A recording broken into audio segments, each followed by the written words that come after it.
I will do. Hello and welcome to another show of Dubai Job Search with Winning Strategies with me, Meet Sabiha, who I work with international career professionals looking to move and land jobs in different countries, and with my fabulous co-host Trisha Chapman. What is the latest with you? What's going on?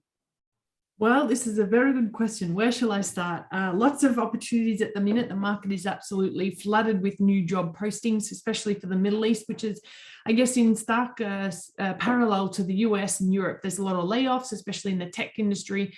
But the Middle East, Dubai and Saudi, it's just relentless openings. So good news for the Dubai job seekers. Fabulous. And that's exactly what we're going to be diving into. Thanks for that, Trisha. And we're going to be talking about, if you are thinking right now, okay, that you want to move to the Dubai, or you're perhaps already in Dubai and you're looking for your next job, today we're going to be solving the challenge, how to get selected by a recruiter in Dubai. And we're going to be going through our top 3 checklists of the do's and don'ts.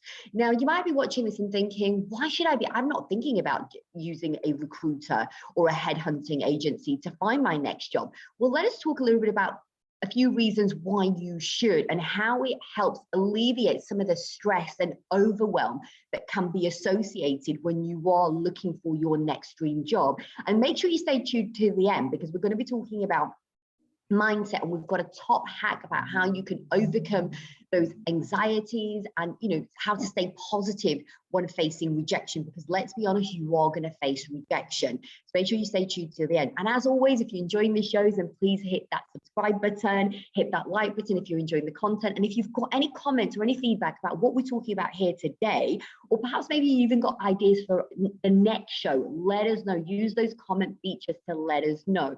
So let's dive in. We're going to be solving the challenge today of how to get selected by a recruiter in Dubai, the do's and don'ts, the top 3 things. Now, Trisha, there might be somebody watching this and thinking, oh, using a headhunter or recruiter isn't part of my strategy. What would you say to those individual job hunters, of why they should be using and why they should be getting on the radar of recruiters and of headhunters? Yeah, cool. It's a really good question, because as I mentioned, that there's quite a lot of openings now.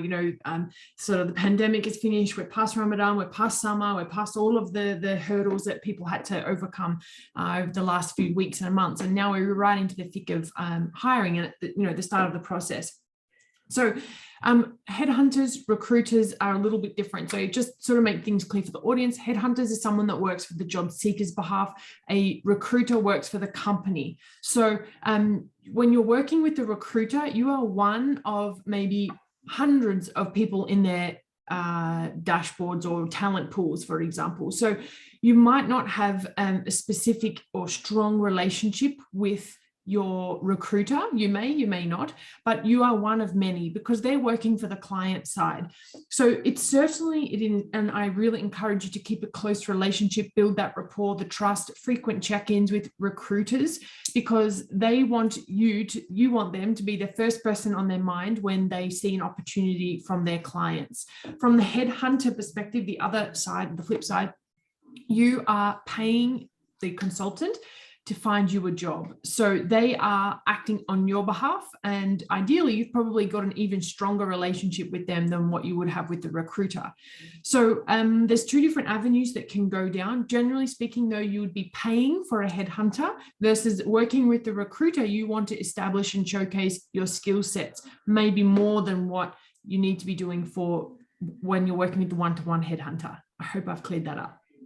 You did, and thank you for that. And anybody else who's getting value from this, who's getting clarity, who had that aha moment, like, I've always wondered what a headhunter does and what the difference is between a recruiter, because you can see the dynamic of the relationship is different, and so therefore you're able to manage your expectations and get the most out of those situations.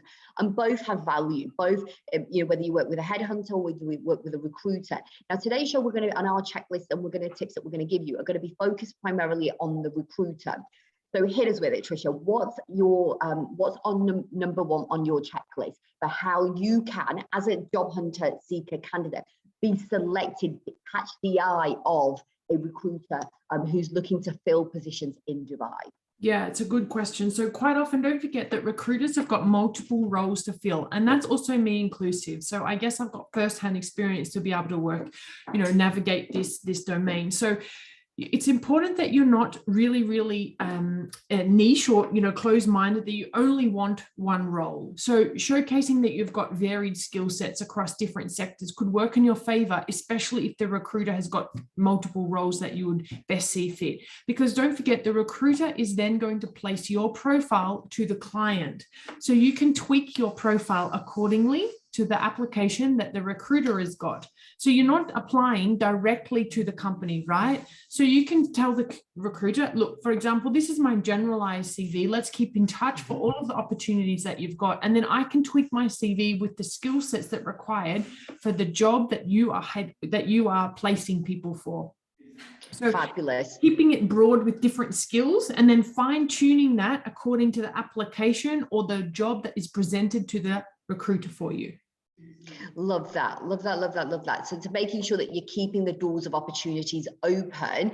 And also as well, what I'm hearing you say there, Tricia, as well, is that sort of ask questions to the recruiter, like, even though they may have approached you for one vacancy, it might be that they've got other vacancies they fill as well. And there could be crossover, there could be transferable skills where you could say, oh, well, hang on, actually, it might be suitable for this as well. So having that dialogue, building that connection and relationship, love that. What's on the checklist for today for number 2? What should candidates be doing? Amazing. Okay, I want to maybe just reiterate or maybe consolidate another thought that I had from some experience, and this probably leads to point 2.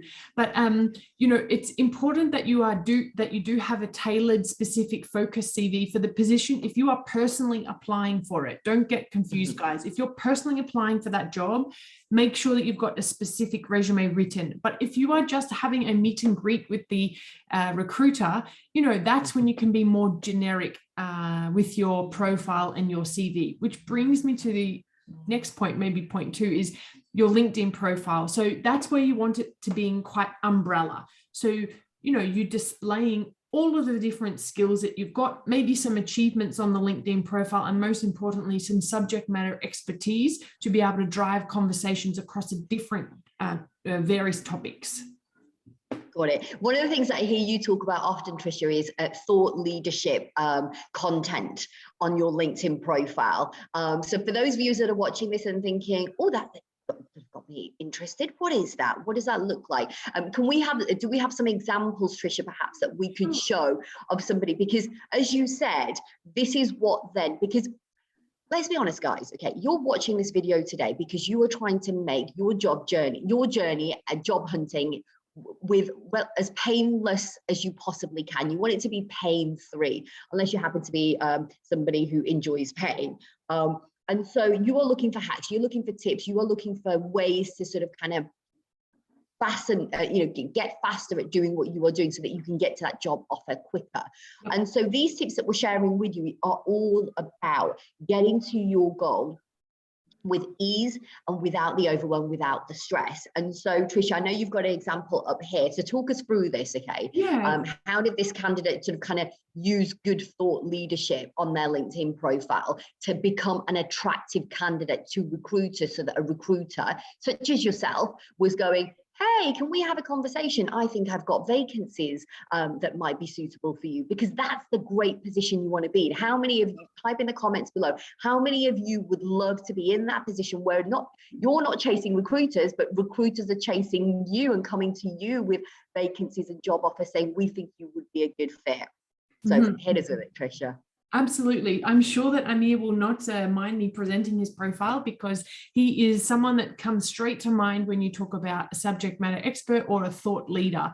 So any positions that become available or vacant on my feed, anything covering fintech, CEO, blockchain, he immediately comes to mind. Why? Because he's built his personal brand around these topics. So all of his content is highly engaged. So you'll find on his profile that he literally has got hundreds of people engaging in every post of his content. So the posts or the content that he's putting out there, people actually like and are engaged in it. So it means it's valuable, right? It's noteworthy. At the end of the day as well, he's sharing valuable advice and quite lengthy posts. So it's very well researched, it's often backed by evidence, and he really is a thought leader. And this sort of profile is what attracts hiring managers, or perhaps even someone to refer you for a position when it comes to his domain.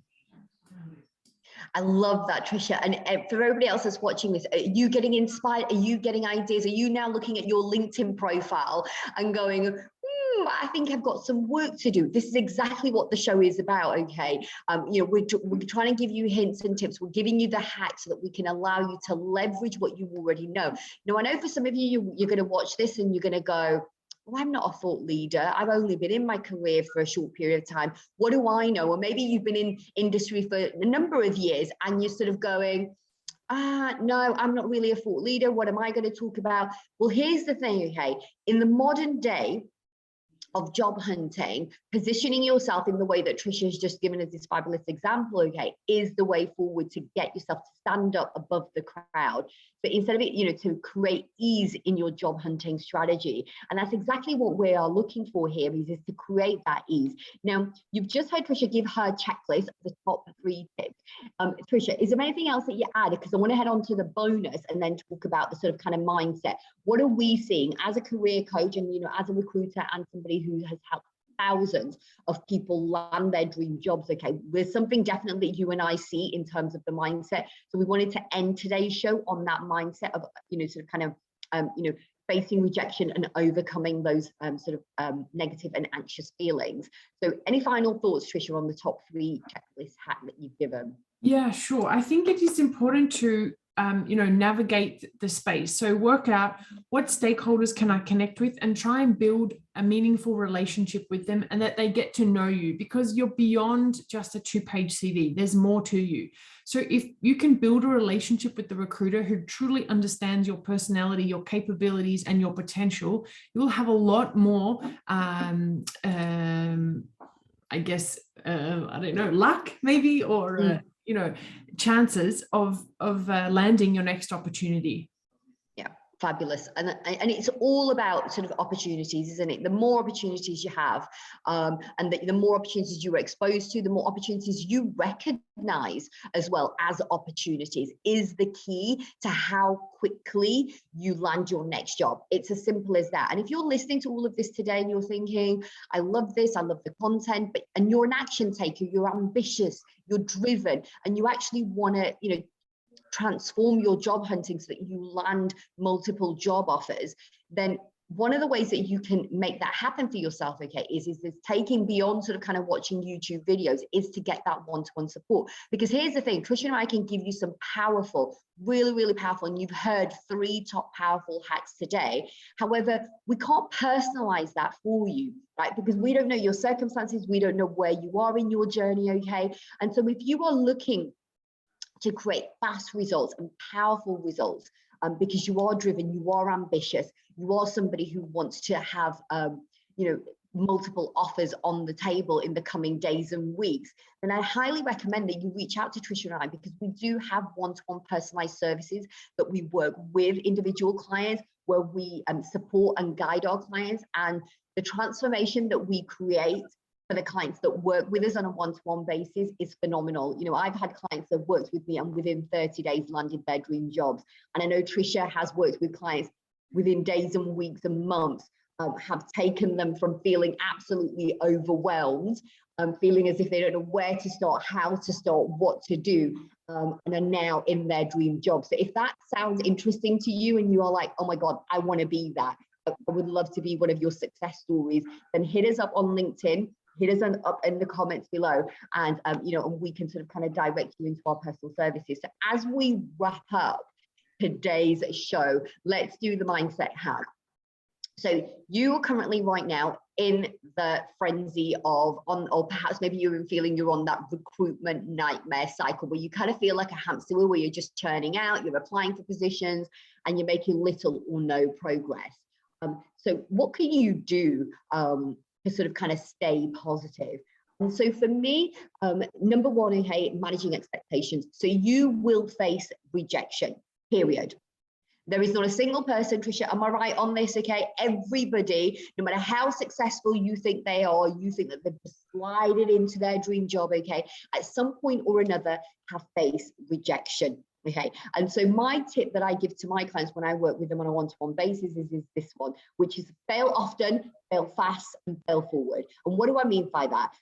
Embrace failure. You are going to fail. You aren't going to get things. You're going to, go to a job interview and it's not going to quite land the way that you wanted it to land. Okay, but don't give yourself, again, lick your wounds. Okay, but it's not something that you need to be sort of kind of sitting in that negative space for too long. So fail often, because you'll get comfortable. You'll create ease around around failure, because it is part of life and life's journey. Okay, fail fast. Learn from those mistakes. So if you've made a mistake, you went to a job interview and you realize that you pitched yourself completely different, and you now know that you've got another job interview coming up for a very similar job role. Well, then learn from those mistakes, fail fast, and then fail forward.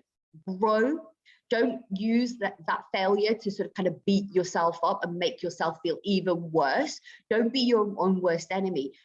Look at that, what happened in that scenario, and then use that to build and strengthen your positioning, your resume, your LinkedIn profile, to help you move forward. Because one thing that I will say that I have seen in terms of mindset between those people who are successful with their job hunting and successful in their careers, as opposed to those people who feel frustrated and stuck, it's all about facing that rejection and doing something positive with that. It's all about staying positive.